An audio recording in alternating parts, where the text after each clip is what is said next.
Okay, what's going on there, YouTube? Welcome back to another comic book video. Okay, so we are going to do a full story video. A full story video is when I sit down and take a bunch of videos that tell one overarching story and combine them together into one big video. Now, not too long ago, we had just covered Batman the Long Halloween. So I thought it'd be a good idea to go ahead and take all those different videos I made for that one particular storyline and combine them together into one big video. I do hope you enjoy.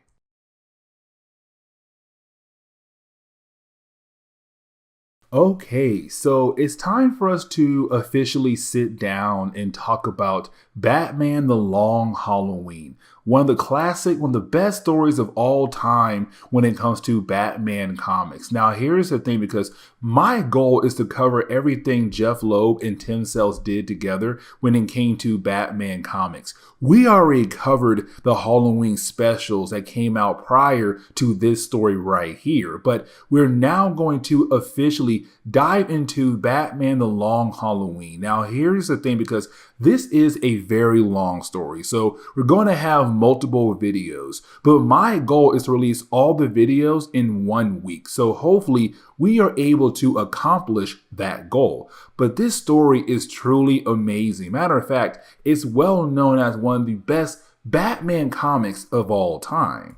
So getting into the opening pages of the storyline, we're picking up with Bruce Wayne having a meeting with Carmine Falcone. You see, when it came to the early days of Bruce Wayne being Batman, it wasn't just him dealing with the Arkham inmates like Scarecrow, Joker, or the Riddler. It was also him dealing with crime families across Gotham City. Now, the Falcones, they were the biggest. But here's the thing, because for Falcone, Carmine Falcone, he just got word of the possibility of his imports might be able to work with the bank. Here's the thing. Every single member of the board has to vote yes on it. Not all of them, but most of the votes have to be yes to allow the banks to work with his import company. And so he was kind of hoping that Bruce Wayne would also say yes. Now, for Bruce, he already knows that Carmine is a criminal. And so you have Bruce basically tell him no.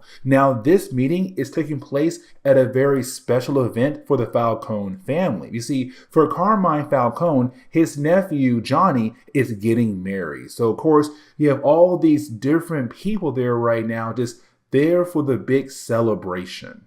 Now, for Carmine Falcone, he's kind of upset about the idea that Bruce will not vote in his favor, but you do have Bruce still listening in the conversation outside the office of Carmine Falcone. Now, while you have Bruce trying his best to listen in, you do have Alberto Falcone walk up behind him. Now, Alberto is the son of Carmine Falcone. And so we're kind of getting the chance to meet all the different family members of this crime family. Now, for Bruce Wayne, he wants to go ahead and leave the party, but while trying to leave, he runs into Selina Kyle. And of course, you do have Bruce Wayne just stop in his tracks, because by the first time he met this woman, he was already falling in love with her. Something about her just pulls him in. And so you do have Selina say, hey, you know what, Bruce? Do you mind dancing with me? And of course, for Bruce Wayne, he can't say no. Now, while you have the two characters dancing with one another, you do have different members of the Falcone family see Bruce Wayne and want to know more about him. Now, back in the office for Falcone, you have Falcone kind of warn his son Alberto, like, hey, listen, you see my sister down there, Carla? If anything happens to me, just know that most likely it was Carla. Now, here's the thing, because Carla is not really working in Gotham. She's working in Chicago, trying to spread this Carmine Falcone empire. Now, you do have someone inform Falcone they may have a small problem right now in the parking garage, and that will be Harvey Dent. Now, another reason why people truly do love The Long Halloween because it's also the early days of Harvey Dent in the world of DC Comics. Now, for Harvey Dent, he is the district attorney, but his main goal right now is to write down all the license plate numbers to kind of get more information about the Falcone family. Because for Harvey Dent, his main mission in this entire storyline is to find a way to bring down Carmine Falcone. Now, because they saw him on security cameras, you do have a few guys come up from behind and beat him down.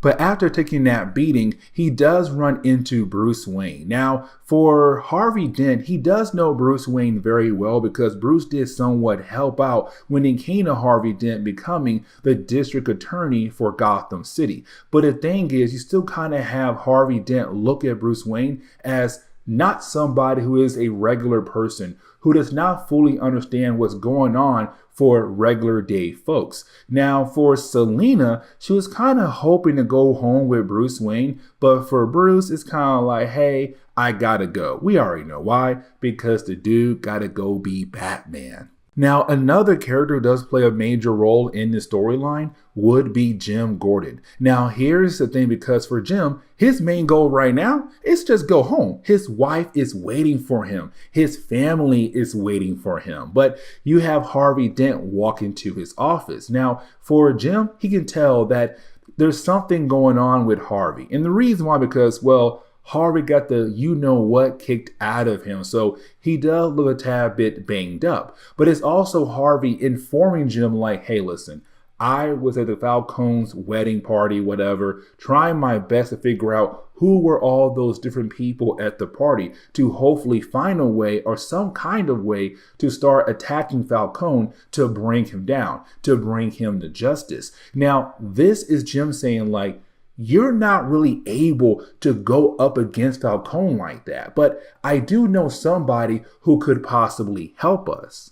Now, as we switch over to Bruce Wayne, it's Bruce Wayne now being Batman. Now, when it came to Bruce meeting earlier at Carmine, he saw a safe in there, and he knew he couldn't really access the safe as Bruce Wayne, but he can as Batman. But here's the thing, because when you do have Batman sneak into the office of Falcone, well, he runs into Catwoman, who's also trying to access the safe as well. Now, of course, you do have these two characters do battle against one another, but at the same time, these two characters do have some kind of attraction to one another. Now, while you do have the two characters fighting against each other, you do have some guys barge into the office and try their best to shoot down both Batman and also Catwoman. Now, luckily for our characters, they were able to get away. Now, because there were a bunch of gunshots in his office, you have Carmine run back to his office. Now, his guys does inform him like, hey, listen, it was Batman and it was also Catwoman, but they're now long gone. Now, here's the thing, because for Falcone, he also runs into his rival, better known as the Boss Maroni. Now, here's the thing, because for Falcone, he's right now not trying his best to start a war between two crime families, but he does tell his guys to get the word out that he's right now putting a $1 million bounty for both Batman and also Catwoman. Now, as we transition back over to Batman and also Catwoman, it's the two characters right now just continuing to swing through the city. Now, for Batman, he wants answers. But of course, for Selina, she's not going to give Batman the answers that he is currently looking for. But you do have Selina being able to escape from Batman. Now, for Bruce, he does see the bat signal calling him. And so, of course, he now knows that he needs to meet up with Jim Gordon. Now, this meeting is pretty special because it's Batman, it's Harvey Dent, it's also Jim Gordon coming together to basically form an alliance to go after Carmine Falcone and his entire empire. And the thing is, each guy can do things differently when it comes to attacking Falcone. Where you have Jim Gordon being the police officer, you have Harvey Dent being the district attorney, you have Bruce Wayne being Batman. They all have their own different angles where they can attack Falcone and hopefully bring him down. Now, it will be a very long process, but they believe in one another. They believe they have the ability to actually do it. Now, right after you have Batman leave, we kind of find out that Bruce was able to get a hold of Falcone's ledger.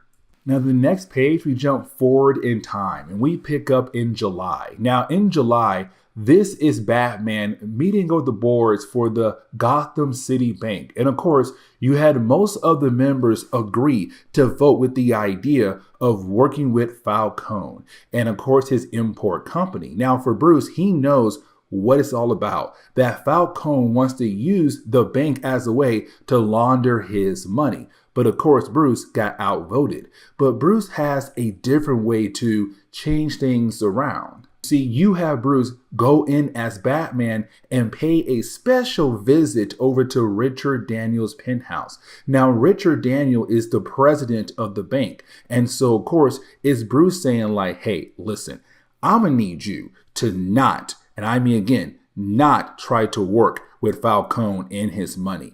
And so the following day, you had Richard resign as, of course, the bank president. But of course, now Bruce Wayne is now in charge. And so as we jump into August, we kind of get the idea that for Falcone, he's very upset about the idea of Richard resigning. And of course, now Bruce being in charge. And with Bruce now being in charge, of course, Falcone is no longer allowed to launder his money in the bank. Now for Falcone, he wants to know where in the world is his nephew. Where is Johnny? Because he wants Johnny here now.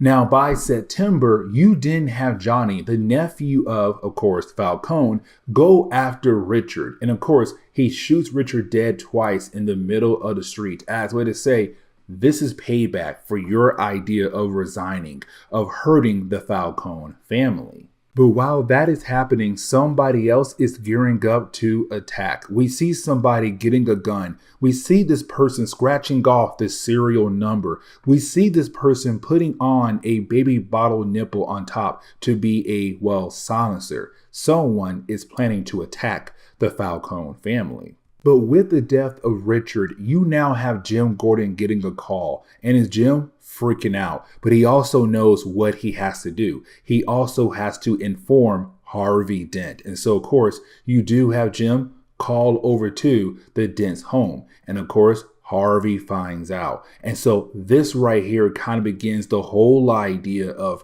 Harvey, Jim, and also Bruce, being Batman, trying their best to hopefully bring down the Falcone family. But while all that is happening, for Johnny, he does go home to his bathroom. He's trying to relax, take a nice bath. But the problem is that while you have Johnny trying to do that, the gunman we saw earlier was able to sneak into his bathroom and shoot him and kill him. And so just like that, there goes Johnny. But with the death of Johnny, words get out very quickly. And so now you have Harvey, Jim, and also Batman meeting up and kind of wondering like, who has the actual courage, the stones to whack Falcone's nephew? Like it has to be another crime family coming after the Falcones. Now, why had the three guys meeting with one another? You didn't have Batman realize there's somebody watching him. And of course, that would be Selina Kyle, of course, being Catwoman. So you have Batman being able to get the jump on her. Now for Selina, she was gone for a good while. And of course, the reason why, because there was a bounty on her head. But it's now her coming back to Batman saying like, hey, listen, I want to help you out. I have something you need to know about. But now it's Halloween. And with it being Halloween, we pick up with Batman and also Harvey Dent. And the two guys, they do sneak into this warehouse. This warehouse belongs to Falcone. Now remember, with Bruce Wayne now being in charge of the bank, technically now for Falcone, he's no longer able to move his money. And so, of course, in this warehouse, you have all the money that Falcone wanted to launder. But you do have Harvey Dent and Batman go ahead and burn the entire stack of money. But to close on the first chapter of this storyline is Harvey Dent now just coming home for the night, wanting to spend time with his wife, help passing out candy to all the different trick-or-treaters. The problem is that he doesn't realize he's being watched. He's being followed. And so when it comes to Harvey Dent, when he goes inside, we see his house explode, leaving us wondering, is Harvey Dent dead? Is his wife also dead as well? Now, something else I should have probably mentioned is that each issue does take place on a different holiday. So, for example, the first issue at the very end of that storyline or that chapter, it took place on Halloween. This one, issue number 2, it takes place on, of course, Thanksgiving. Now, we pick up with Batman and James Gordon right now, basically interrogating a guy known as Minky. Now, here's the thing, because this guy, Minky, runs an entire operation known as the Irish. There's a few other boys with him, like Donny Boy, Jimmy Slick, Dapper Kevin, and like Willie Two Times. Very interesting names. But for Batman and also Jim Gordon, they're trying to tell us and Mickey here that basically Harvey Dent is dead. Now, for Batman, he was only able to find Mickey because the nail used in the bombs, because every nail has some kind of serial number. And so you have Batman find out where the nail came from, found the receipts that led over to Mickey. Either way, it's Batman and Jim saying, like, we know that you are the one who had basically killed off Harvey Dent. So this is where you have Mickey go ahead and confess. Now, while he is confessing to Jim Gordon about what he did, is also him telling how Batman found him and how Batman basically had to chase him down. Now, when it comes to this flashback of us seeing Batman trying to chase down Mickey here, we see Mickey go into the sewers. Batman does follow him. Now, here's the thing, because there is a character who lives down there, and that would be Solomon Grundy. Now, for Solomon Grundy, even though he's a very cool character, and one day I would love the idea of us just sitting down to learn more about this character, right now, he does not really play a major role in this chapter. But for Batman, he has no choice but to go ahead and fight against Solomon Grundy. And the reason why, because, well, Batman and Mickey here had entered his territory.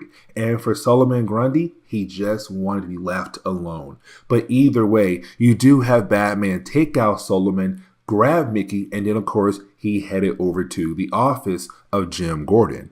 Now, here's the thing about Mickey's confession. Like, it is Mickey saying, like, he is the one who had killed off Harvey Dent. But it's also Mickey kind of saying, like, hey, you know, I'll be honest here, though. Even though I did kill off Harvey Dent, who killed off Johnny? Now, this is Mickey trying to apply that it was Harvey Dent who killed off Johnny in the last chapter as a way to get at Falcone. Now, you also have Mickey also kind of saying, like, you know, I'm not going to tell you who ran the entire operation. And so you do have Mickey get taken away to join the rest of his boys. Now, for Jim Gordon, he's kind of wondering, like, could there be a possibility that it was Harvey Dent who had killed off, you know, Johnny in the last chapter? Now, for Batman, he's trying his best to not believe that factor. But the thing is, for Batman, he still has to wonder if there is a possibility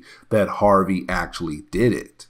Now, for Falcone, it's him right now just trying to celebrate Thanksgiving, trying to have some time with his family. Now, his sister Carla is very upset because Johnny was her son. Johnny is dead. She lost her only son. And so she wants to know, is Carmine actually trying to handle things?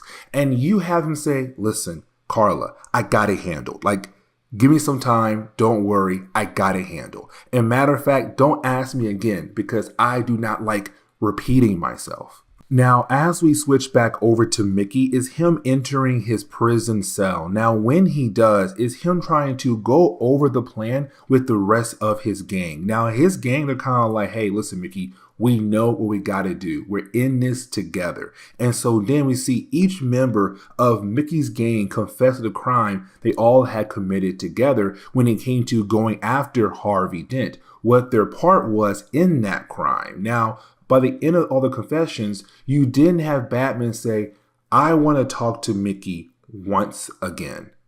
And the reason why you had Batman wanting to talk to Mickey, because we learn here that this Mickey is the fake one. You see, there was a point where you had the real Mickey get switched out with the fake one, and his fake one is Harvey Dent pretending to be Mickey. And the reason why, because for Harvey Dent, Jim, and also Batman, they were kind of hoping with Harvey pretending to be Mickey, when he entered that cell, he will hopefully be able to collect some type of information that it was Falcone who sent those guys after Harvey Dent as a way to bring down Falcone. But every single person of Mickey's gang basically did not confess it was Falcone.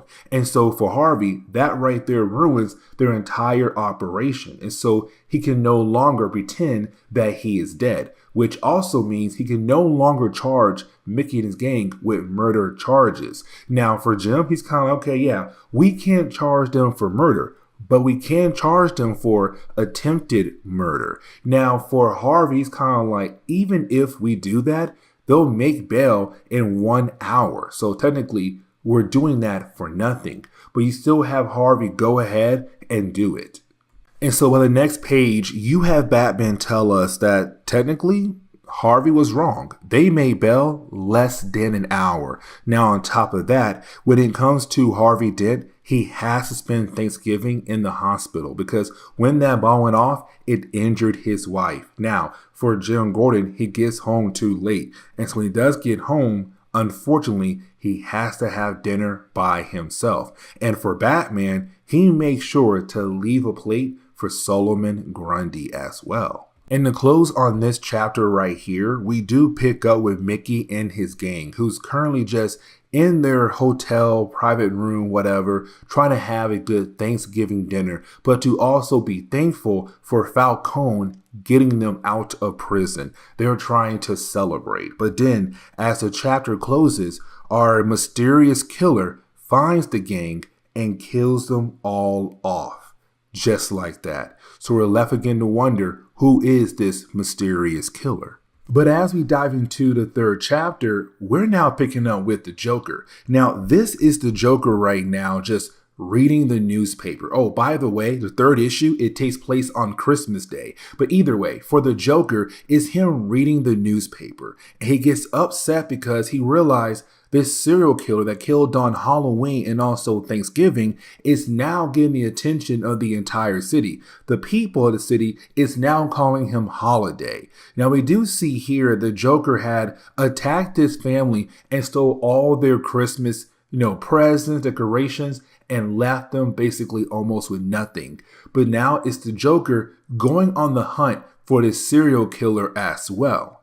Now, as we switch over to Batman, also Jim Gordon, it's the two characters right now just heading over to Arkham Asylum. Now, before the two characters meet up with a certain inmate, it's Jim also informing Batman the Joker had escaped. Now, technically, Batman already knows, but here's the thing. For Jim Gordon, he's trying to point out that when it comes to Gotham City, after Batman had appeared, you did have more of these inmates just pop up left and right. Joker, Riddler, Scarecrow, and the list goes on and on. Is Jim kind of pointing out the fact that maybe, just maybe, Batman's the reason why all these crazies are arriving into Gotham City. But we do learn here that you have Batman and also Jim Gordon paying a visit over to the Calendar Man. Now, I do know for some fans out there, when it comes to the Calendar Man, they love this guy a lot. Like, you have some fans out there who believe this is a very interesting character. But for the Calendar Man, he basically does different crimes on special days. So, for example, it's not just him doing things on holidays. It could be what to us a regular day, but to him, it's a special day somewhere else across the world or for somebody else. All his crimes are committed based off something happening in the past when it comes to dates. Either way, it's Jim Gordon and also Batman wondering if the Calendar Man could possibly help them figure out who the killer is. Now, you have Calendar Man say, like, listen, I believe it's a woman, but it's also a man as well. Now, this hint right here is technically very important for the rest of this storyline. But for Batman, he now wants to shift his focus to find the Joker.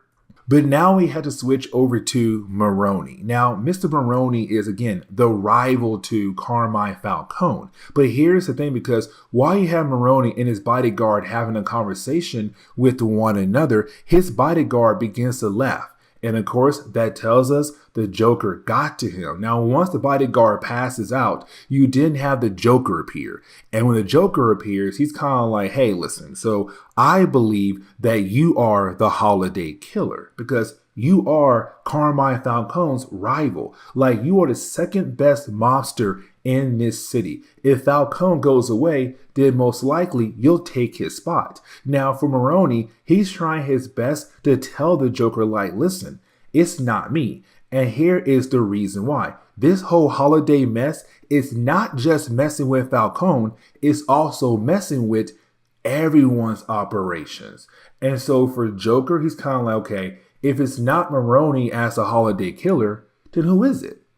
Now, for Batman, he also pays Maroni a visit as well after you have the Joker leave. Now, for Batman, he just wants some answers. But you do have Maroni tell Batman, like, hey, the Joker was here. Now, for Batman, he's wondering, what is the Joker connection to the holiday killer? Not knowing the Joker is going after the holiday killer because, well, this other killer is getting all the attention at the moment. But when it comes to Maroni, he said the same thing that Jim said earlier. All of these different crazy villains had started popping out of nowhere ever since you had arrived in Gotham. It's the whole concept that Batman is the reason why Gotham is getting worse and worse.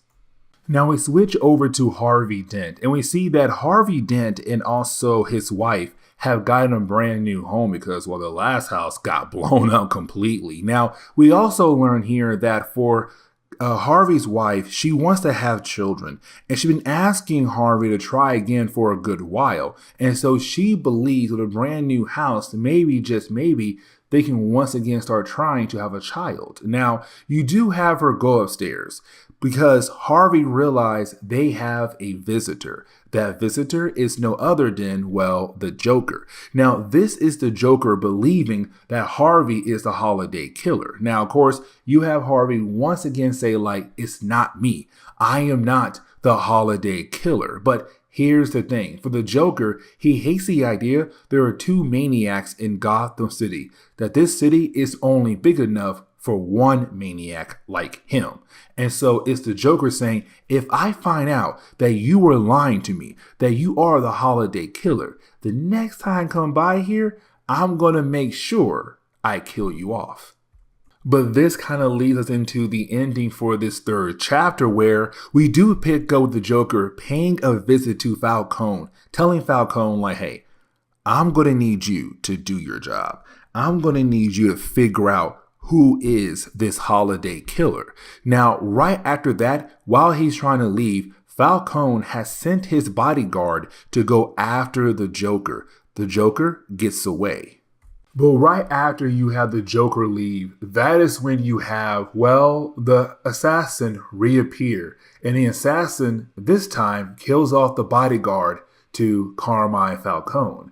And so just like that, 3 holidays in a row, you have someone attacking the Falcone Empire. Now, Batman does arrive. The problem is that when he does arrive, all he finds is just the Joker cards left behind. And so it's Batman kind of wondering in the possibility, could the Joker be the holiday killer? Or is there 2 killers out there now he has to focus on?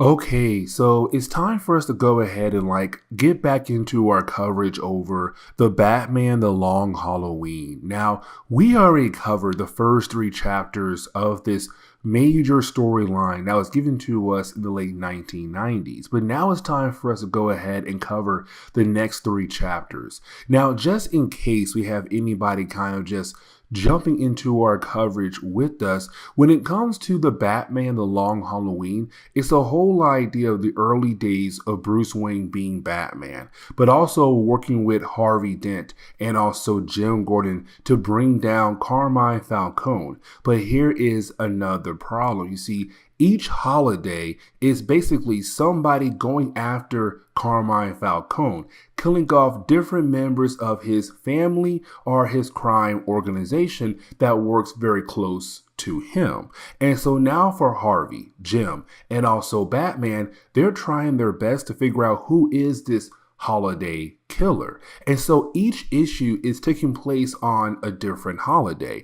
The first one being Halloween, second one Thanksgiving, and the third one being Christmas. But now it's time for us to jump into New Year's with issue number 4. And as we get into the opening pages for issue number 4, we're picking up with the Joker. Now, this is the book reminding us that at the end of the 3rd chapter of the storyline, the Joker had expressed that he's technically jealous of the holiday killer. And the reason why, because the holiday killer has been getting a lot of attention lately from the media. And so for the Joker, that right there is not okay at all. For the Joker, Gotham is only big enough for one crazy killer, and that is truly it. And so for New Year's, for the Joker, what he wants to do is drop gas in the middle of Gotham City at midnight, because you're going to have a lot of people there celebrating New Year's. And so you have the Joker go out of his way to steal a plane to hopefully drop that gas in the middle of Gotham at midnight.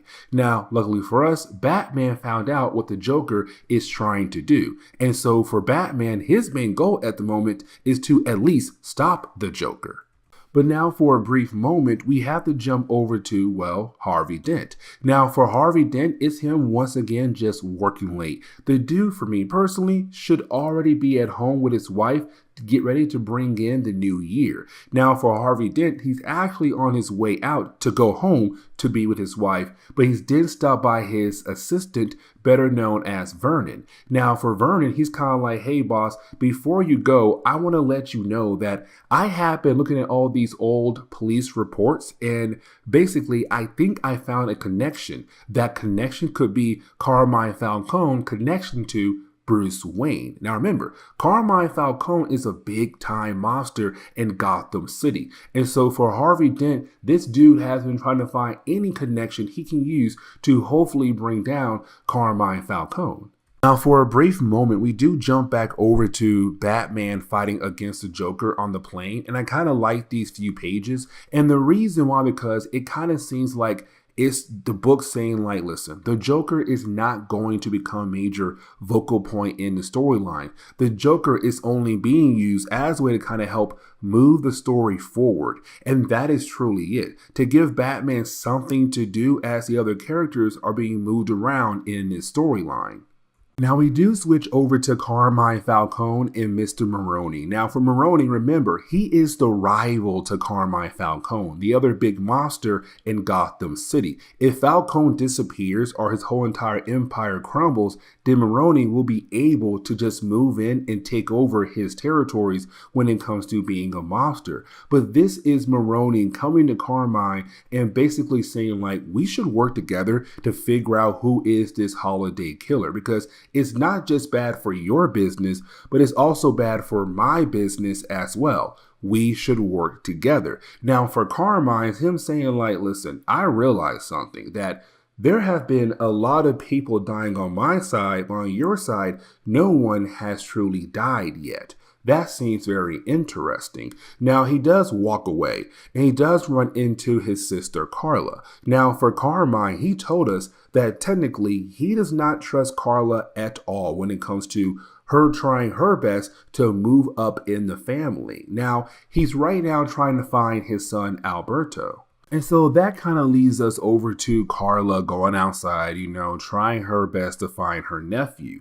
The problem is that right before she gets out there, the holiday killer strikes again. And so you have the holiday killer kill off Alberto. Another person in Falcone's family has been murdered.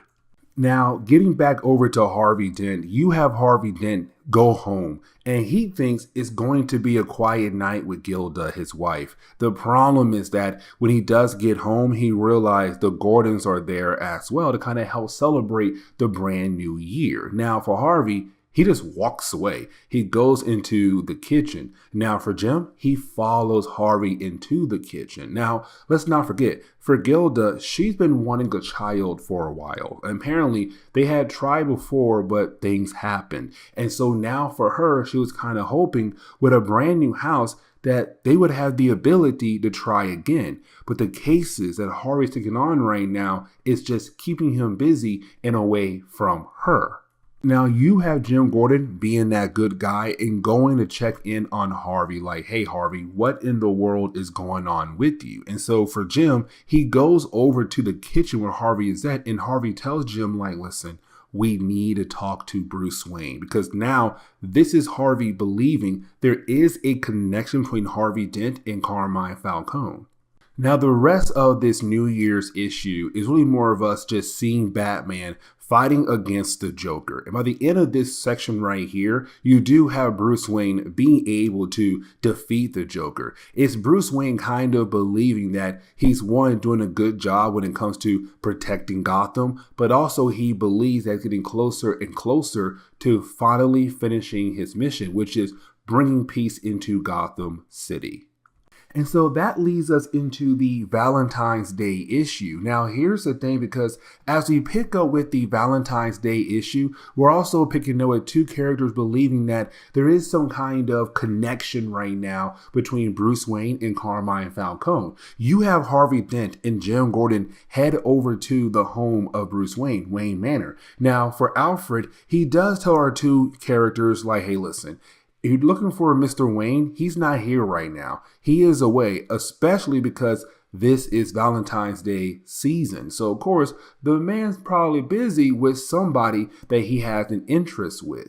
But for Harvey Dent, he's very determined to figure out what is that connection between Bruce Wayne and also Carmine Falcone. Now, for Bruce Wayne, we're seeing him right now heading over to where Carmine Falcone is at. And for Carmine Falcone, it's him right now just paying his respect to his son that he had just lost. Now, this is Batman confronting him, kind of like, was it worth it? This whole entire organization that you have built up, was it worth it? Because now you have lost your son. And here's the question. How many other people close to you have to die? How many young boys and young, women have to die because of you? What other sons you have could possibly die, again, because of you? Now, for Carmine Falcone, he's holding Bruce Wayne at gunpoint. But luckily, at the very last second, you do have Bruce Wayne be saved by Selina Kyle. Now, this is Catwoman once again kind of being brought into the storyline. But here's the thing, because by the end of this section, we see the two characters go their separate ways, and you didn't have the two characters meet up at a train station as their other selves. So Bruce Wayne and Selina Kyle. Now, while you have the two getting ready to go on their date for the night, you do have this lady just walk by Bruce and Selina who's selling roses. Now, you do have Selina go ahead and buy a rose for, I guess, Bruce Wayne. But when Bruce goes to grab the rose, the thorn of the rose does scratch him. Now, as the lady walks away, we get the idea that that was just Poison Ivy who's walking away, plotting something else to happen later on in this story. Now, earlier, we met a character known as Vernon, who was the assistant to Harvey Dent. Well, we see Vernon meeting up with Maroni, the rival to Carmine Falcone. Now, this is Maroni giving Vernon a huge chunk of money, but it also kind of seems like it's Vernon right now feeding information over to Maroni. Like, for example, it's him telling Maroni, like, Harvey Dent believes that you are the weakest link when it comes to his case against Carmine Falcone. But outside the restaurant for Mr. Maroney, you have 4 guards outside whose goal is to make sure nobody goes inside who should not be going inside the restaurant. But while you have the 4 guys talking to one another and wondering like who is the holiday killer, well, that is when all 4 guys are killed off by the holiday killer, but also the car is blown up as well. And so you have Maroney run outside and realize that his men have just been murdered. The holiday killer is now coming after him as well. But now we do get a couple of pages of where we see Jim Gordon and also Harvey Dent being able to go home to their wives, being able to celebrate Valentine's Day with their loved ones. But here's the thing, because while you have those 2 guys being able to do that, we switch over to Bruce Wayne. And for Bruce, well, it does seem like he's under somebody's control, because you do have Bruce just walk right past Alfred. You have Bruce continue to go over to his balcony. And when he does, we see that Bruce Wayne is currently under control of Poison Ivy. But as we get into the St. Patrick's Day issue, we're now picking up with somebody being able to get out early on parole. And so we kind of find out that this is another family member of Carmine Falcone. This would be his daughter. Of course, I am talking about good old Sophia. Now for Sophia, she will now play a major role in the storyline as well when it comes to the overall story of the Long Halloween. But now we have to switch over to Bruce Wayne. Now for Bruce Wayne, currently he's under Poison Ivy's control. But let's not forget that in the earlier parts of this storyline, when it came to Bruce Wayne, he had heard that Gotham's National Bank was trying to make a deal with Carmine Falcone with his import company. Now, Bruce realized what Carmine was trying to do, use the bank as a way to launder money. And so Bruce was able to kind of work his way up to the top to stop that from actually happening. And so we see now for Poison Ivy, with her now controlling Bruce Wayne, is her telling Bruce to change his mind, to allow Carmine Falcone Import Company to work with the Gotham's National Bank. But now we jump over to Harvey Dent and also Jim Gordon. Now for these 2 guys, they're still trying their best to figure out who is the holiday killer. Here's the thing though, because with these 2 guys trying to figure out who the holiday killer is, Maroney and Falcone, their war against one another is getting bigger and bigger, because for Maroney, he believes that Falcone is secretly working with the holiday killer to come after him. And so it kind of shows that a gang war is about to happen, all thanks to this holiday killer. Now, while you have the 2 guys talking to one another, they don't realize that somebody is listening in on their conversation, and that will be Harvey Dent's assistant. But now we have to jump over to, well, Sophia. And you have Sophia going out of her way to meet up with her good old Aunt Carla. Now, here's the thing, because for Carla, she's very upset about the whole fact there's somebody out there killing off the different members of her family, her nephew, her son, and other people who work very close to Carmine Falcone. Now, this is Sophia informing Carla like, hey, listen, we believe the holiday killer could be Maroney or one of his people. And so our goal right now is to take a hit at Maroney right now. Will you be there with me? Now, here's the thing, because for Carla, she's holding on to the gun, the same kind of gun that has been used to kill off, of course, Alberto, but also her son as well. And so it kind of shows that there is a possibility it could be Carla, but at the same time, Carla emotions kind of tell us that it can't be her.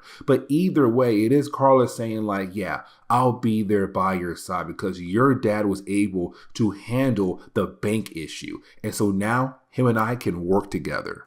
But now we have to switch over to Bruce Wayne and also good old Poison Ivy. Now, the 2 characters right now are having dinner together at Wayne Manor. Now, luckily for Bruce, he does have somebody watching over him, and that would be Selena Kyle. You see, earlier, she walked past Bruce Wayne hoping to get his attention, but he just walked right by her. But as Bruce got into his car, she saw Poison Ivy in Bruce Wayne's vehicle, realizing that Bruce was under her control. And so you had Selina change into her Catwoman outfit and go after Poison Ivy. Now for Ivy, she does get away, but you do have Selina being able to break Bruce free from Poison Ivy's control. But now we see the Holiday Killer once again striking at Maroni's family, because you now have more members of his family just being killed off just like that. But here comes the big problem though, because right after you have the Holiday Killer killing off a few members of Maroni's organization, you have Sophia pull up. Now when Sophia pulls up, she does kind of see what happened to Maroni's people. They all have been killed off by the Holiday Killer. But as Sophia drives off, Maroni sees Sophia in her vehicle. And so now he believes that Sophia must be the Holiday Killer. Now for Batman, he knows he has to go tell Selina Kyle thank you, but as Batman going over to Catwoman. Now for Selina, she does not know that Bruce Wayne is Batman. And so you have Batman coming to her and saying thank you, saying like, hey, listen, thank you for helping Bruce Wayne. Bruce Wayne is a very close friend of mine. And for Selina, she's kind of like, hey, no problem. But I did have a good reason why I basically helped out Bruce Wayne. But the very last page for this chapter alone, we do learn here that technically Poison Ivy was working with Carmine Falcone. Now, we already knew that, but this last page kind of gives us that confirmation as you have Carmine Falcone hand her some money. But this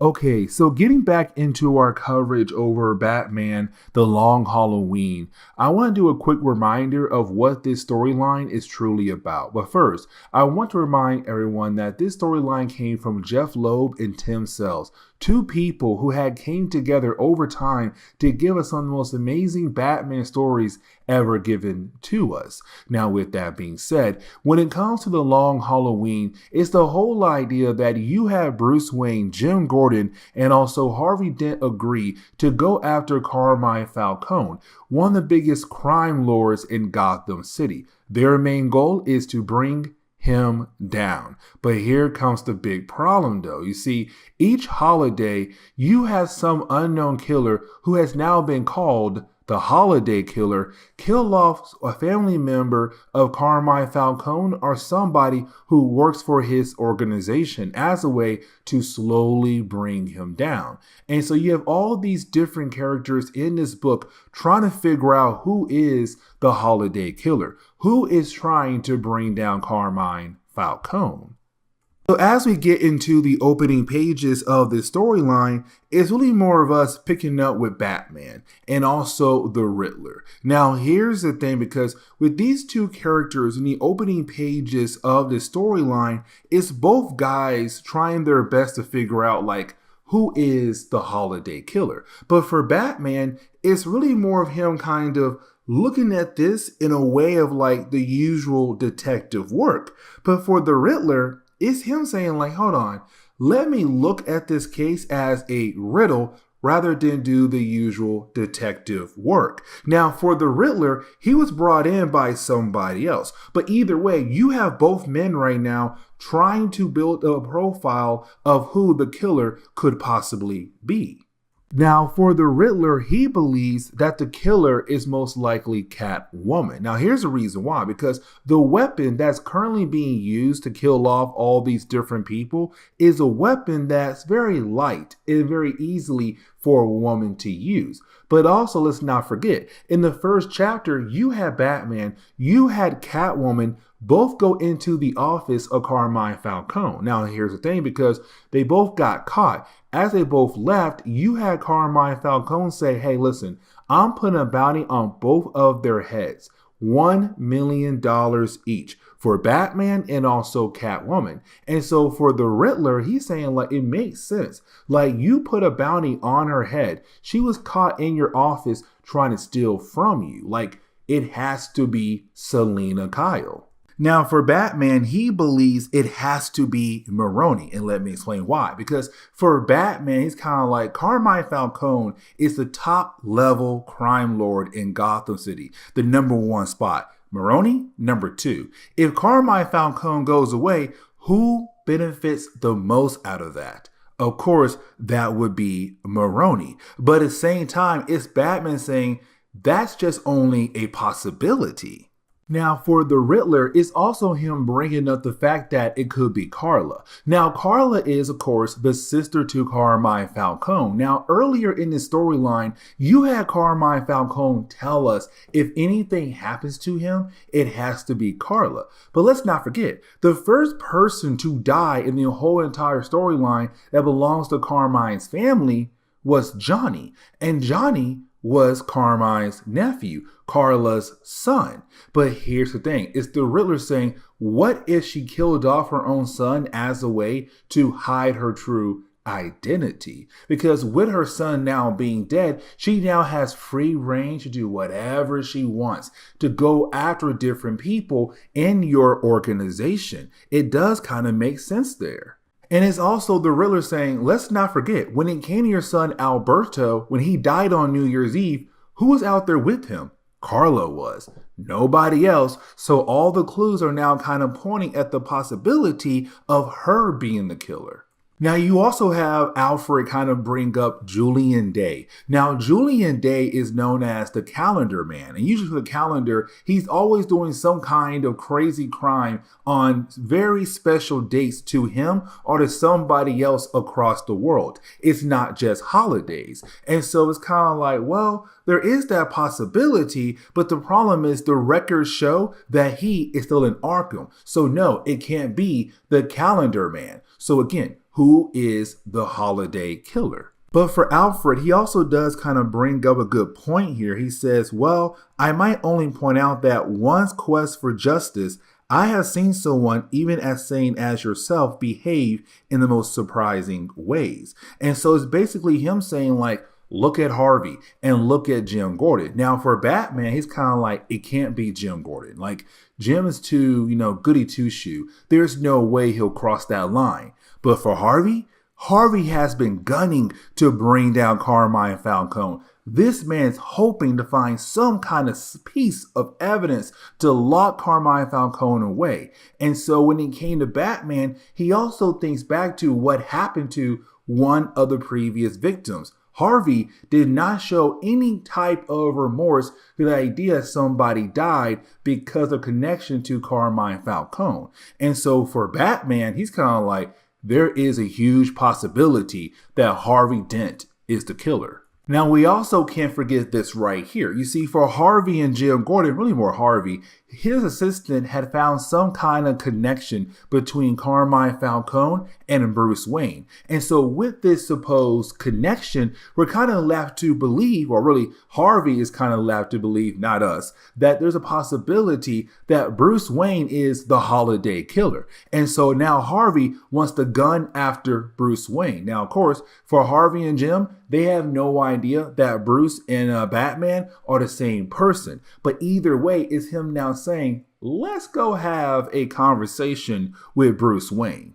Now, we do learn who hired the Riddler. It was Carmine Falcone. Now, for Carmine Falcone, he's not really happy about the idea that the Riddler is not giving him a true, honest answer. For the Riddler, it's all him just guessing like, well, it could be Carla. It could be Catwoman. It could be this person or that person. And for Carmine Falcone, he ain't liking that. And so you have Carmine tell his daughter Sophia to send the Riddler out, which of course she does. Except right after she walks away, that is when you have the holiday killer appear. The thing is, the holiday killer does not kill off the Riddler. Matter of fact, the killer leaves him alive. And so now for the Riddler, he's kind of wondering, why in the world would this holiday killer let me live? Like, it's a holiday. Most likely he knows I was hired by Carmine Falcone. Everything's getting a tad bit more weird. And so now it's time for us to get into Mother's Day. Now, when it comes to Mother's Day, this is Bruce Wayne paying a visit over to Julian's Day. Of course, the guy known as the Calendar Man. Now, for Julian Day, it's really more Batman trying to figure out if Julian knows who is the holiday killer. Now, here's the thing, because you have the Calendar Man basically kind of tell Batman, you told me a long time ago that you would have been able to capture the person by February. Well, hey, we're now in like May. So technically you were not able to pull that off. Now, you also have Bruce Wayne kind of ask the Calendar Man, like, hey, do you know anything about Harvey Dent? And he says, well, he is a Gemini and his birthday is coming up soon, but why do you ask? Now, before you have Batman being able to continue to interrogate Julian Day, that is when you have a guard come by and fall to the ground. And it says, Batman, help, escape level 4. Now, the terror in the guard's voice tells Batman only one thing. It is the Scarecrow. He has broken free. And this is kind of like a callback because when it comes to the Scarecrow, he had killed off his mother on Mother's Day. Now, it's also Batman realized somebody helped the Scarecrow break out of prison. But either way, for Batman, his main goal right now is to find the Scarecrow to bring him back in, of course. And so you do have Batman chase down Scarecrow. Now, here comes the big problem, though, because once you have Batman believe that he had officially caught up the Scarecrow, he comes to find out the person that he was chasing after was not truly a person. It was a Scarecrow that had fear toxin inside the actual Scarecrow that hit Batman. And so, unfortunately, the Scarecrow was able to get away. But back at Wayne Manor, we pick up with, well, Jim Gordon arriving at Wayne Manor looking for Bruce Wayne. This is Harvey Dent and Jim Gordon doubling down on the idea that they believe that there is some kind of connection between Bruce Wayne and also Carmine Falcone. But on top of that, they believe that Bruce Wayne may be the holiday killer. Now, with all that being said, you have Alfred tell Jim, like, Bruce is not here because it's Mother's Day. This day is truly hard on Bruce Wayne because, as we all know, he lost his parents. But now we pick up with Sophia, the daughter to Carmine Falcone. Now for Sophia, she's looking for, the actual killer, any kind of clues that could possibly help her. And so right now we see her interrogating this one guy to figure out who is the person helping out this holiday killer get the same gun over and over again. And so you had this guy tell her, like, listen, just go over to Chinatown. He goes by the name Gunsmith. He's the one with the same gun for this person over and over again. And so we see Sophia head over to the gunsmith shop. Except by the time she gets over there, well, unfortunately, she finds the gunsmith dead. The holiday killer has striked again. This right now is the holiday killer trying their best to clean up their mess, to make sure there's no way any type of information can get back over to them to see if anybody could figure out who they truly are. But now we jump back over to Jim Gordon. And the ending for this chapter is so sad because you do have Jim Gordon being able to find Bruce Wayne. And when you have Jim Gordon find Bruce Wayne, he's in Crime Alley, the same exact spot where his parents died. But of course, he's right now thinking of his mother. Now, here's the thing. The fear toxin is now truly affecting Bruce Wayne. And so when you have Jim walk up to Bruce saying, hey, Bruce, we gotta talk. He looks at Jim, but sees Jim as the same crook who killed off his parents. And so you have Bruce just run away. It is a complete chase scene. But the very last page of this book, we see that Bruce Wayne had ran over to the grave of his mother, telling us he truly does miss her a lot on Mother's Day. But as we get into the third chapter of this storyline, this is where we learn like what is the actual connection between Bruce Wayne and Carmine Falcone. So we do get this flashback. With this flashback, when you had Vincent Falcone in charge of the family, he realized his son got shot, Carmine Falcone. And so when it came to Vincent, he realized he couldn't take Carmine over to a nearby hospital. So what he did was he took Carmine over to the home of the Waynes because Thomas Wayne was a surgeon. And so you had Thomas Wayne go ahead and save the life of Carmine Falcone. And because of that, they believe that right there is the connection. That apparently Bruce Wayne and Carmine Falcone had kept their strong friendship ever since that moment. But in reality, for Bruce Wayne, they were never friends at all. And so that is when we jump over to the trial of Bruce Wayne. The trial of Bruce Wayne is like 2 or 3 pages. And that is really it, because once they do call Alfred to the stand, it's Alfred saying like, when I last checked, Bruce Wayne and Carmine Falcone, they had no connection. They're not friends. And yes, if Thomas Wayne did save the life of, Carmine Falcone, okay, cool. Yes, he should have reported about what happened to Carmine Falcone, but he didn't do that. So yeah, you know what? That's his fault. But he died a few months later. So technically, why are you guys still holding on in that? And the thing is, you should blame Gotham for what had happened to Carmine Falcone and what had happened to Thomas Wayne. And so just like that, you have Alfred being able to help the jury realize Bruce Wayne's innocent. This man's not friends with Carmine Falcone.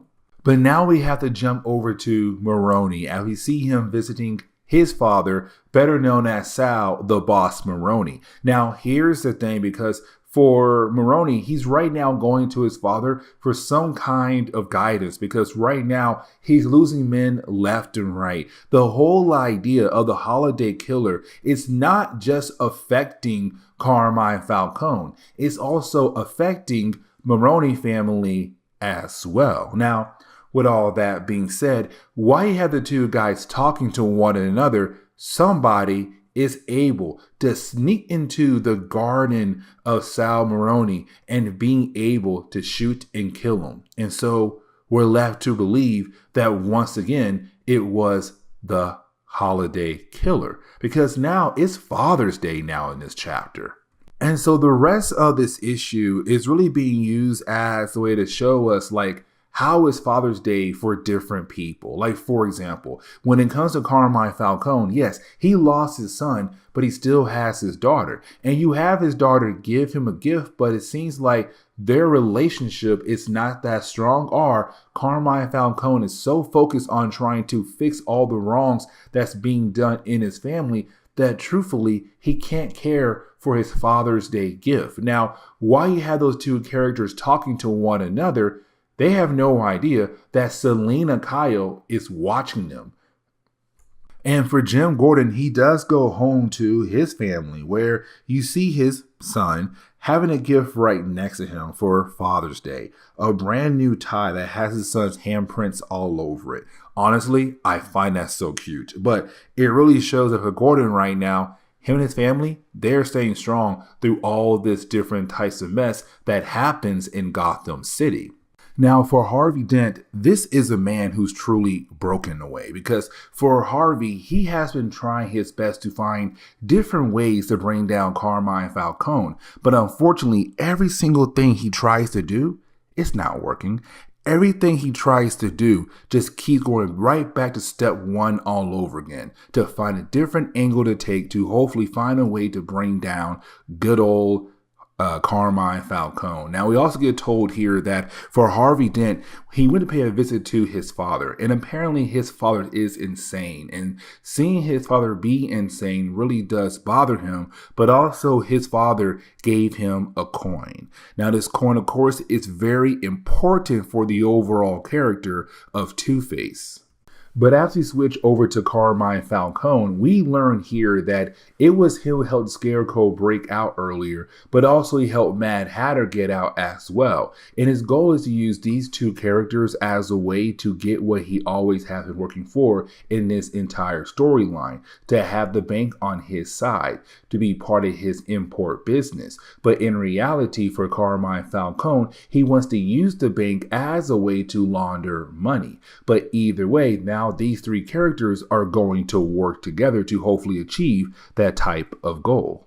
But the very last thing we are going to talk about is the whole idea of Harvey Dent being called to his office in the middle of the night, except when he does arrive at his office, he's confronted by Maroni. And this is Maroni saying like, hey, listen, I know that you have been trying to gun for me. Well, guess what? I want to help you get a piece of Carmine Falcone. And so is Harvey Dent and this guy going to work together to hopefully find a way to get Carmine Falcone, but to also find out who is the holiday killer.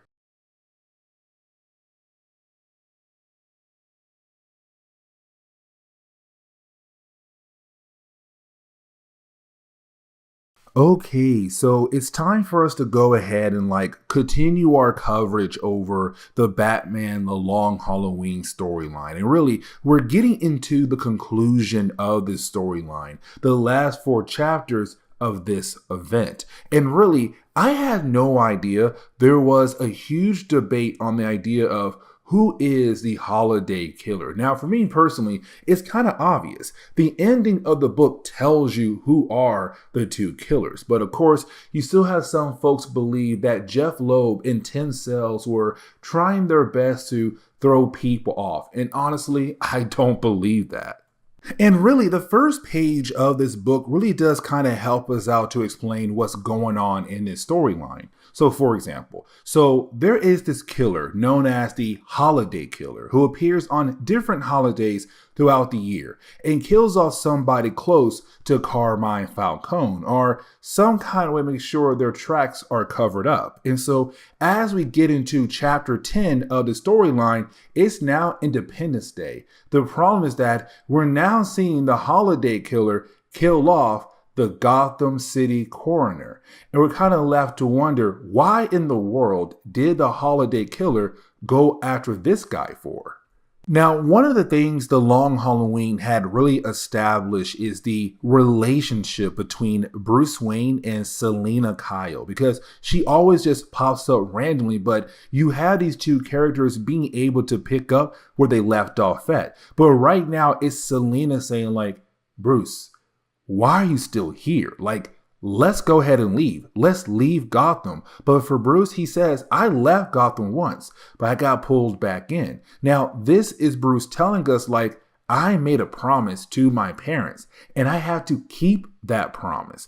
But it is Selina saying I'm going to try my best to convince you to leave this city. But later on that night, you do have Batman meet up with Harvey Dent. Now remember, when it comes to these 2 characters, Harvey has no idea that Bruce Wayne is Batman, but he went after Bruce Wayne because he believed there was some kind of connection between Bruce and Carmine Falcone, because Bruce's father many years ago saved the life of Carmine Falcone. That supposed connection could mean that Bruce might be the Holiday Killer or have some connection to the Holiday Killer. But come to find out, it was a mistake. Is Harvey apologizing to Batman for making that mistake? Now, while you have the 2 guys talking to one another, that is when you have Jim Gordon appear. And Jim says, hey, the Holiday Killer has striked again. But now we do switch over to the prison where we pick up with Maroni. Now for Maroni, he was the second biggest mobster in Gotham City. If Carmine Falcone had disappeared, then Maroni would have the ability to take over the underworld. Now here's the thing, because at first, a lot of folks believed that he was the Holiday Killer. But come on, guys, that'd be too easy, right? But while being in prison, we do learn that he is supposed to testify against Carmine Falcone. Harvey could use him as a way to bring down Carmine. But while you have Maroney in prison, he's then confronted by Sophia. Now, for Sophia, she is the daughter to Carmine Falcone. We learn here that she went to prison for Maroney, but on top of that, they're also in love with one another. But this is her saying, like, listen, first off, you owe me one for going to prison for you. But also, like, listen, if something happens to Harvey, everyone will get a break because they believe that Harvey Dent is the holiday killer. But now we have to transition over to Barbara and also Gilda, the wife to Harvey Dent. Now, when it comes to Gilda, we have to remember that she was kind of hoping that sooner or later, her and Harvey would be able to spend more time together, start a family together. But the problem is for Gilda is like, Harvey Dent's been pulled away so many times for just one particular case, the whole case of Carmine Falcone. And it's her kind of hating Gotham because she also feels like Harvey Dent is slowly changing into something else, a man that she does not truthfully recognize. But for Batman, also Jim Gordon, you have the two characters investigating the scene of the crime, the death of the coroner. Now, while you have the two characters right now trying to figure things out, we have to realize Harvey Dent's not there, one. But number two, Selina Kyle is watching over Batman and also Jim Gordon as well. Now, for Batman, he does kind of explain things to Jim that he believes that Harvey Dent could be the holiday killer. Now, before you have the two characters being able to continue on with their conversation, that is when a bunch of fireworks just go off out of nowhere. And this is where we get reminded that Scarecrow and the Mad Hatter are both just out there causing havoc across Gotham. Now, when it came to an earlier chapter, we saw Scarecrow being able to escape, and Batman realized that somebody had to help Scarecrow break out of Arkham Asylum. The problem for Bruce was he was hit with fear toxin, and at the same time, he was also being accused for being the holiday killer by Harvey Dent. So for Batman, he wasn't really able to figure out where Scarecrow went to or who helped Scarecrow out. But it's Bruce telling us, like, yeah, it was the Mad Hatter and also Scarecrow. Now, for Bruce, he also realized that these two guys are working for Carmine Falcone. But while you have Batman trying to take them down, you didn't have Selina Kyle help out with the whole entire situation. Here's the thing, because for Batman, he wants to know why in the world is she following him around for? And the thing is, for Selina Kyle, she does not really tell Bruce like why she is there. Why was she trying to help him out? She's right now trying to keep that a secret for herself. But after that, you didn't have her leave to allow Batman to officially hand Scarecrow and also Mad Hatter over to the police. And that wraps up chapter 10 of the storyline. Now, as we get into the next chapter, we're really picking up with, of course, Harvey Dent and his wife having a conversation because she found the weapon, the same kind of weapon that the holiday killer has been using in all his different killings. And so it's her kind of questioning Harvey like, why do you have this weapon? Now for Harvey, he does get very defensive here, but at the same time, he's telling her like, listen, I am the district attorney. I will always bring some piece of evidence home with me. Now that does sound kind of weird, but she kind of realized that apparently he's telling her he has been doing this the entire time. But it's her kind of wondering like, wait, is Harvey the holiday killer? But now we have to jump over to Batman. Now for Batman, it's him looking for the Riddler. And here's the reason why. Well, really two reasons why. Because back in April Fool's Day, you had Carmine Falcone bring the Riddler in to try to figure out who could be the holiday killer. The problem was the Riddler could not figure out who was the holiday killer. Now, the thing is, right after you had Carmine Falcone let the Riddler leave, well, that is when he was confronted by, of course, the holiday killer. But the holiday killer did not kill off the Riddler. He let him live on April Fool's Day. And so for Batman, it's kind of like, why did Carmine Falcone bring you in for? Of course, we already know, to figure out who is the holiday killer. But on top of that, it's Batman kind of wondering like, do you actually know who is the killer? Of course, the Riddler does not know. But also, you have both men realize that Carmine Falcone only hired the Riddler to spread the word that he is trying his best to figure out who is the holiday killer.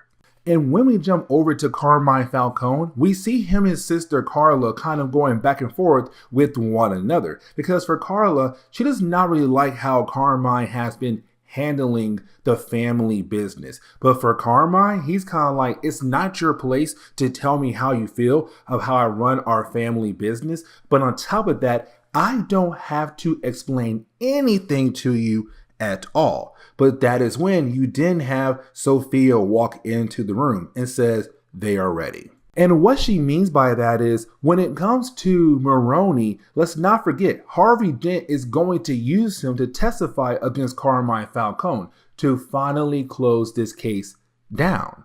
But also let's not forget Sophia did pay Maroni a visit in prison and said, you basically owe me one, dude. But also if we get rid of Harvey, everyone is safe. And so you have Harvey Dent's assistant who has been working with Maroni behind the scenes this entire time, hand him some kind of container. And of course, this leads into the origin of Two-Face. Because as we all know, when it comes to Harvey Dent, he tries to get Maroni to testify against Carmine Falcone to pull out the truth. Maroni is not trying to wring out the truth. And matter of fact, when he pulls out that container, we learn there's acid inside there. And so you have Maroni throw the acid right on Harvey Dent's face. And of course, it begins to burn him. We are getting the birth of Two-Face here. That night, we do learn that Harvey Dent was taken over to the hospital to get some help. But the doctor come out and say, Harvey's gone. And we kind of find out that he was stabbed in the back. Things get even worse because now we see Carla at the Gotham City coroner office. And while she's going through all these different files of people who have been killed off, well, the holiday killer strikes again and kills her off this time. And that closes this chapter, chapter 11. Now, as we enter the 12th chapter, we're picking up with Two-Face, but in the sewers. And we now see him being confronted by Solomon Grundy. Now, with Solomon Grundy being there, he attacks Two-Face because Harvey Dent is in his territory. But you did have Harvey begin to say the nursery rhyme that Solomon Grundy is named after. And it makes him stop. But it also allows Harvey Dent to kind of realize that the nursing rhyme is the origin of Solomon Grundy, but also it allows Harvey to wonder, like, do men have the ability to live two lives? But as we jump over to Batman and also Jim Gordon, it's the two of them kind of wondering, like, where is Harvey Dent? Where could he have gone to? But also, this is where you have Batman tell Jim Gordon, like, hey, listen, so I believe that Harvey Dent is the holiday killer. It makes the most sense that he would be the killer, the dude who's trying to bring down Carmine Falcone. Now for Jim, he's kind of like, how long? How long did you know that Harvey Dent was the holiday killer? Here's the problem with all of this. Batman does not have any hard evidence that proves that Harvey Dent is the holiday killer. It's him just saying, like, it makes the most sense. He's the one person who has been trying the most to bring down Carmine Falcone. But you didn't have Jim say, go. Just go out there and find Harvey Dent.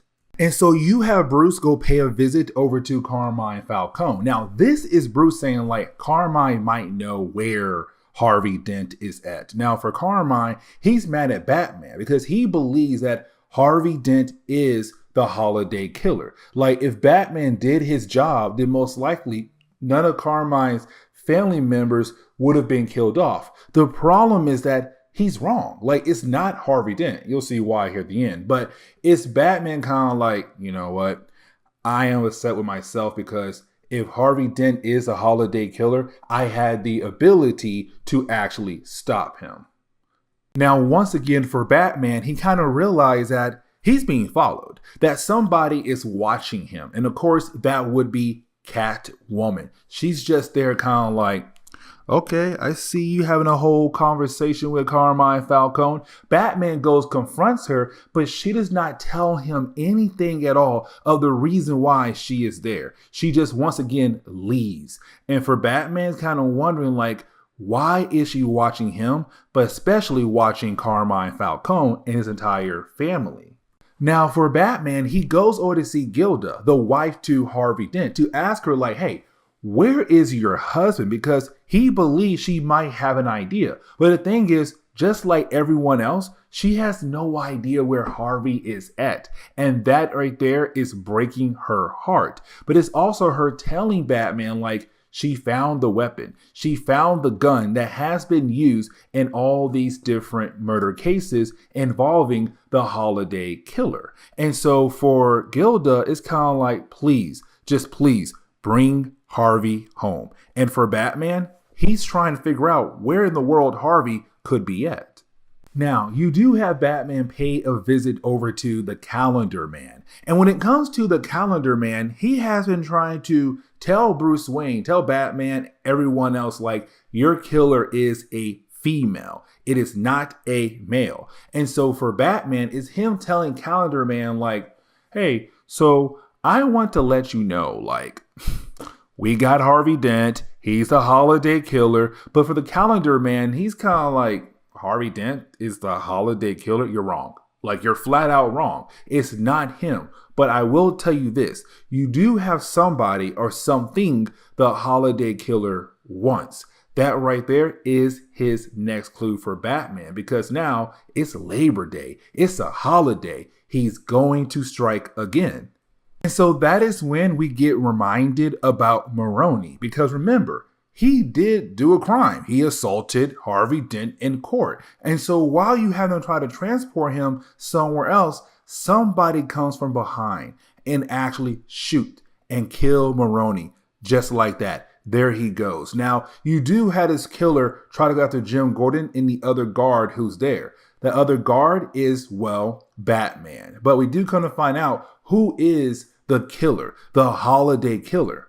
It's Alberto, the son of Falcone. And this is pretty huge. And so as we get into the last chapter, let me explain why this is huge, because Alberto died like the midpoint of the storyline. We were kind of left to believe the Holiday Killer was the one who killed off Alberto a while ago. But now it's kind of like, wait a second. Alberto is alive. Did he fake his death? How in the world was he able to pull all of this off? Where are all these different pieces leading into? But either way, you do have Batman being able to bring down Alberto just like that. And so this kind of leads into Alberto being confronted by his father after being arrested. And this is where we kind of learn why Alberto did what he did. You see, for Alberto, we kind of learned in the earlier parts of the storyline that he wanted to be part of the family business. But for Carmine Falcone, that was a no. He kind of kept his son at arm's distance, did not really allow him to take part in the family business. But it's also Alberto telling us, like, Carmine Falcone was technically never around as a father to him. Like, he does not know much about his son. Their bond is non-existent. And so for Alberto, he tells his father, no, I don't need your help. I don't want your help. Like, it's me saying I am the Holiday Killer. Because now the question is, where is Harvey Dent? Because you have Gilda, Jim, and his wife kind of wondering where Harvey is at. With the word getting out there that they were able to get the Holiday Killer, to lock him up, that Harvey Dent's name is technically clear, like, you would think he would come back home. But he hasn't yet. And for Gilda, she's wondering where in the world is her husband? And we kind of get the idea where he's at, that technically he's paying a visit over to the Calendar Man, and you have him say, sorry. And then he just walks away. And this is where the turning point comes in, because you have Carmine just being so upset about the fact that his son, Alberto, is going to die. Like, he's going to gas chamber, but then the power cuts off. You didn't have all the guards begin to laugh left and right. You didn't have him and his daughter walk into his office where he is confronted by Batman's rogues, the Mad Hatter, Solomon Grundy, the Joker, Penguin, Poison Ivy, Catwoman, Scarecrow, but also Two-Face is there as well. Mind you, the last chapter does take place on Halloween. Now, this is us seeing Harvey Dent just being like, I'm done. Like I told y'all, I'm going to bring down the Falcone family. Well, here we are. I'm going to bring them down once and for all. And so we're seeing Harvey Dent with all the rogues of Batman just saying like, it's time for you to die. Now, Batman does arrive, right? And you have Batman trying his best to stop Harvey, to stop his rogues. But by the end of the first half of this whole scene right here, you have Harvey being able to kill off Carmine Falcone. He dies right then and there. Now, for Sophia, she's really upset because she just watched her father die right in front of her eyes. She wants to go get revenge, but you have Selena try to stop her. They go out the window, and unfortunately for Sophia, she falls to her death. And it's kind of like, man, this whole entire ending is just wrapping up so fast and quickly.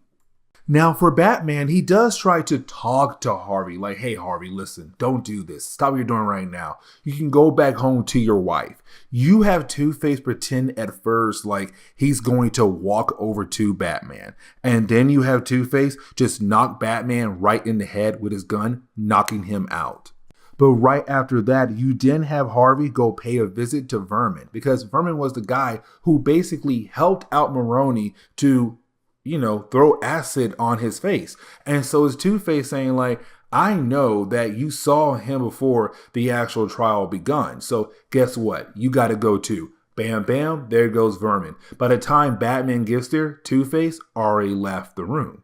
And so you then have Batman, Harvey, and also Jim being able to meet up with one another. Now, here's the thing, because for Harvey, he's now Two-Face. It's like two different personalities in his mind, but it's also him still wanting to hold up the idea of law, that Carmine Falcone had to go because what he did was wrong for the city. But also for Harvey, he killed somebody. He also has to go to prison for what he did to Carmine Falcone. But either way, it's Jim saying like, you betrayed everything you stand for. Like, what is going on with you? Now, before you have Two-Face be taken away, it's Two-Face telling Batman, telling Jim like, you gotta realize there were two holiday killers out there. Now, for Batman and also Jim, they're kind of wondering, what in the world does he mean by that? Like, do you really believe what he just said is true?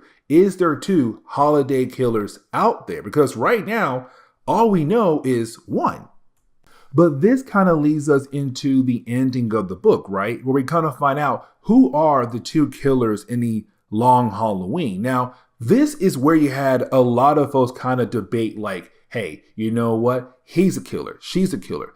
I'm going to tell you right now, the first one is clearly Gilda. And here's the reason why. Because she says that she was there Halloween, Thanksgiving, and again on Christmas. So she was the first killer. She was out there because she read all the past cases of Harvey Dent. She knew how to dress. She knew what weapon to use, what kind of silencer she needed. She was prepared because she read the old cases of Harvey Dent. She was the first killer up until New Year's. Now, New Year's, Alberto died. And here's the thing.